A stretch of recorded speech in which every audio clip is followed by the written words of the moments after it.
बिस्मिल्लाहिर्रहमानिर्रहीम। अस्सलामु अलैकुम वरहमतुल्लाहि वबरकातुहू।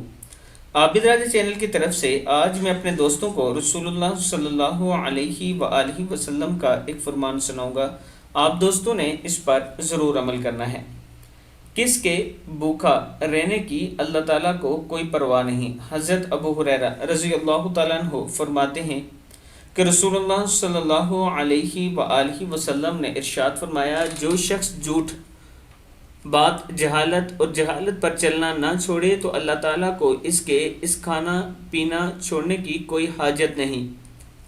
यानी जो शख्स झूठ बोले, झूठा हो, जहालत पर चले, तो अगर वो रोज़ा भी रखे तो उसको कोई फ़ायदा नहीं होगा।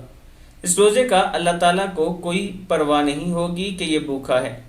हाँ, अगर कोई शख्स रोज़ा रखे और इन चीज़ों से बचे तो रोज़ा अल्लाह के लिए है और अल्लाह ही इसका अजर देने वाला है। इस वीडियो को आप दोस्तों ने आगे ज़रूर शेयर करना है और इस पर अमल भी करना है। अस्सलामु अलैकुम वरहमतुल्लाहि वबरकातुहू।